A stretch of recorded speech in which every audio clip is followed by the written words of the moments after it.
प्रणाम गुरुजी। गुरुजी, आपके द्वारा बताए पूजा पाठ से, आपकी बताई हुई विधियों से गुरुजी मेरा जीवन तो बदला ही, साथ ही मेरे साथ जो लोग जुड़े हैं उनका भी जीवन तेजी से बदल रहा है।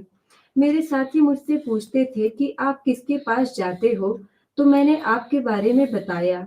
जो आपने भगवान के बारे में बताया कि प्रभु कैसे प्रसन्न होते हैं, किन पदार्थों से उनका अभिषेक किया जाता है, कैसे हवन किया जाता है, कैसे उनको रिझाया जाता है, वह सब बातें उनको मैं बताता हूँ।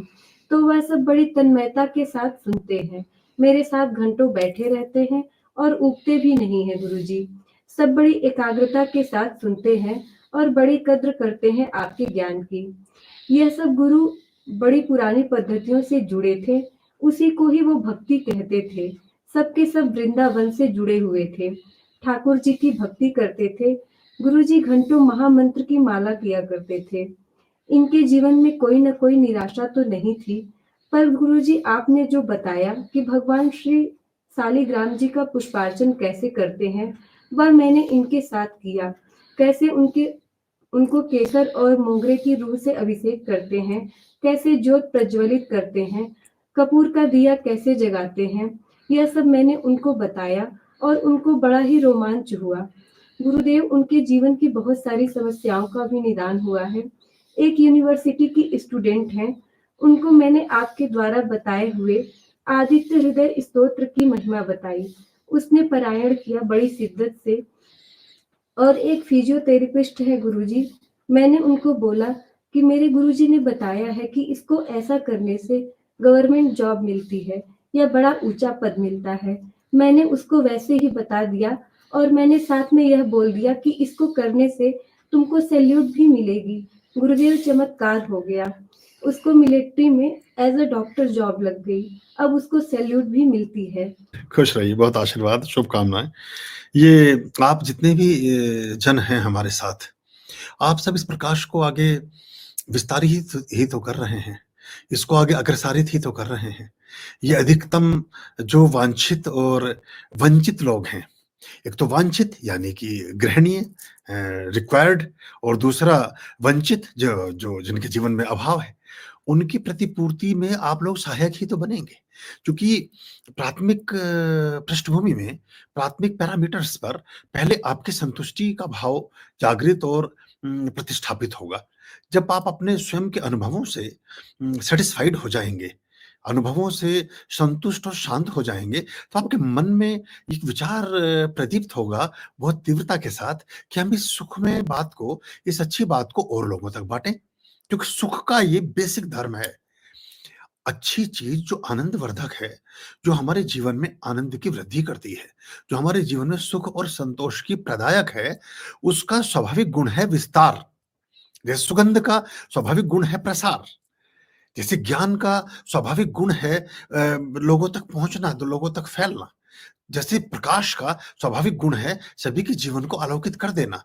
तो ऐसे जब आप अपने स्वयं के अनुभव में कोई आप अच्छी चीज़ खाते हैं, किसी अच्छे भोजनालय में या किसी रेस्टोरेंट में जाते हैं, किसी होटल में आपको बहुत अच्छा ट्रीटमेंट मिलता है, कहीं के लोग आपको बहुत अच्छे लगते हैं, कोई भी अनुभव जो आपकी आत्मा को स्पर्श करता है, यहाँ तक कि कोई उपन्यास या कोई कहानी या कोई पुस्तक या कोई फ़िल्म भी, कोई गीत भी या कोई संगीत भी, आपके मन को जब प्रभावित करता है, आपके मन को मोहता है, तो स्वाभाविक रूप से आप उसको बाँटते हैं। आप रुक नहीं सकते उसके प्रसार से। ये हमारा मानवीय आत्मा का नैसर्गिक गुण है। तो वो आत्मा के नैसर्गिक गुण की वजह से आप इस बात को बोलेंगे। तो आप लगभग 2, 3, 4 वर्षों से, कुछ लोग और अधिक समय से मेरे साथ संबद्ध हो गए हैं। और अगर आपका कोई प्रयोजन देयरफॉर का नहीं है, किसी और चीज़ के लिए नहीं जुड़े आप परमात्मा के पथ पर ही स्पष्टता और पारदर्शिता को दृष्टिगत रखकर जुड़े हैं, तो मेरा आपका जुड़ाव हमेशा बना रहेगा। और अगर आप किसी और चीज़ के लिए जुड़े हैं, तो वो कोई और चीज़ या तो आपको प्राप्त हो जाएगी, तो मुझसे आप अलग हो जाएँगे, या वो चीज़ प्राप्त नहीं हो पाएगी किसी भी वजह से, तो भी आप मुझसे अलग हो जाएँगे। लेकिन अगर ये चीज़ों पर नहीं जुड़े हैं आप, आपका जो जुड़ाव है वो पदार्थ और विषय नहीं है, वो परमात्मा और देशना है, तो आप हमेशा जुड़े रहेंगे। तो फिर थोड़े समय बाद आपके जीवन में सकारात्मक रूप से, श्रेष्ठता के दृष्टिकोण से एक अच्छा बदलाव आना प्रारंभ हो जाएगा। आपके जीवन में सुख की, सफलता की, समृद्धि की, धन-धान्य की, आरोग्य की, अच्छे विचार और बुद्धि की वृद्धि होने लगेगी। और जब ये होने लगेगी, तो आप इसे बाँटने के लिए उतावले हो जाएँगे, क्योंकि इसको आप डाइजेस्ट नहीं कर सकते एक्चुअली। आप इसका सुख तो भोगेंगे, लेकिन इसको पचा नहीं पाएँगे। आप इसे ये बाँट कर ही पचती है। सच्चा सुख और सच्ची शांति बाँट कर ही पचती है। इसमें एक और भी माइनस पॉइंट है। निकृष्ट विद्वेष और निकृष्ट ईर्ष्या और निकृष्ट नफ़रत भी नहीं पचा पाता आदमी, उनको भी बाँटता ही है वो। लेकिन मैं उनके निर्मूलन की तरफ आपको विधियाँ बताता हूँ। उससे बचोगे तो जीवन में आनंद ही आनंद, प्रेम ही प्रेम, सौहार्द ही सौहार्द, आरोग्य ही आरोग्य, अच्छा ही अच्छा सब होगा और जितना उसे बाँटोगे वो और बढ़ता जाता है, और बढ़ता जाता है। ये जो आनंद और सुख तुम्हें प्रतीत हुआ और तुमने अपनी आत्मा के तराजू पर उसको तौल के देखा और तुम्हें लगा बात तो ठीक है और तुम इतने समय से कुछ कर भी रहे थे और अब कुछ करने से कुछ और नई चीजें प्रतिफलित हुई जो ज्यादा सकारात्मक और ज्यादा अच्छी लगी, तुम्हारी आत्मा को छुआ, तो तुम इसे बांटोगे ही, इसे रख ही नहीं सकते हो। बुद्ध 7 दिन की घोर तपस्या के बाद एनलाइटेंड हुए, ईश्वर को उपलब्ध हुए, वृक्ष के नीचे बैठे। सुजाता उन्हें पहला प्रसाद देती है जब फल्गु नदी के किनारे पहुंच करके बोध गया में ईश्वर बन जाते हैं, मनुष्य से देह से देवत्व की यात्रा करते हैं, मौन हो जाते हैं, चुप बैठते हैं। और सबसे पहला प्रवचन सुजाता को, एक हिरण है, एक छोटा बच्चा है, उन 3 लोगों को बैठाते हैं पेड़ के नीचे और उन्होंने पहला प्रवचन कुछ बातें ज्ञान की बताना शुरू करते हैं। वो कहते हैं बातें तो बहुत अच्छी हैं और वो सुजाता को किसी उसमें बताते हैं कि सुजाता आधा चम्मच नमक, 1 कटोरी चावल और थोड़ा-सा तेल ये अपने साथ लेकर आती थी। वहाँ के धनाढ्य परिवार की लड़की थी, 14 साल की बच्ची है और बुद्ध उस समय 30-32 साल के, 35 साल के परिपक्व और ईश्वर को उपलब्ध एक व्यक्तित्व है। तो सुजाता देवता को चढ़ाने के लिए जो चावल और तेल और जरा-सा नमक लाती थी, वो लाकर बुद्ध को ही देने लगती है और बुद्ध उस भोजन, क्योंकि जंगल में बैठे हैं, कुछ भोजन की अपनी ऑटोबायोग्राफी में बुद्ध ने इन बातों का ज़िक्र किया। लिखा तो आनंद ने है, लेकिन बुद्ध ने कुछ लिखा नहीं, खुद बोला ही है जो भी। तो उस भोजन की प्राप्ति की अभिलाषा में वो उनको कुछ ज्ञान की बातें बताती है। तो सुजाता कहती है, सुजाता गढ़ इसलिए उसके नाम से बना। बड़ी प्यारी बच्ची, वहाँ के धनाढ्य सेठ की बच्ची, उसी ने उनको प्राण की भी रक्षा की। तो उसके दर्शन अलग से लोग उस स्थान के करने जाते हैं जहाँ सुजाता रहती थी। तो वो कहती है कि ये बात तो आप दुनिया को बाँटो, दुनिया को बताओ। वो कहता दुनिया से बच कर के तो मैं जंगल आया। तो बोले जंगल में ये हिरण आपके प्रवचन सुनता है।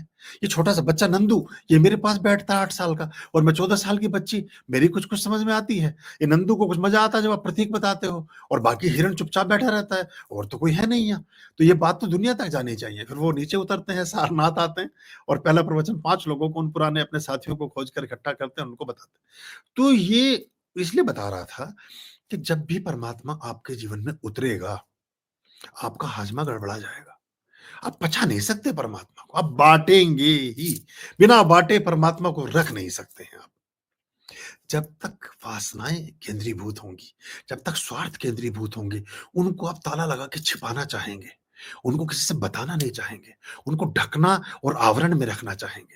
लेकिन जैसी श्रेष्ठता का पदार्पण और आत्मिक पदार्थों का पदार्पण आपके जीवन में होगा, आप ढिंढोरा पीटेंगे ही पीटेंगे, आप नाचेंगे ही नाचेंगे, आपके जीवन में उत्सव ढलेगा ही ढलेगा।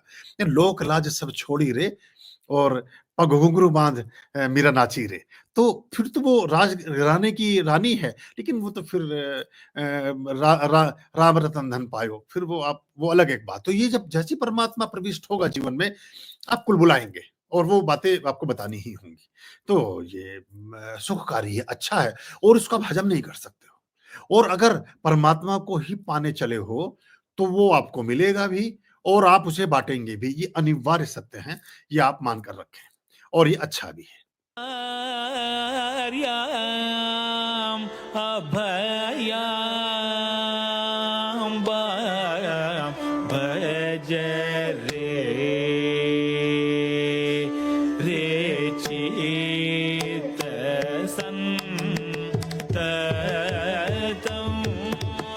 आर्याम् अभयाम्बाम् भज भज रे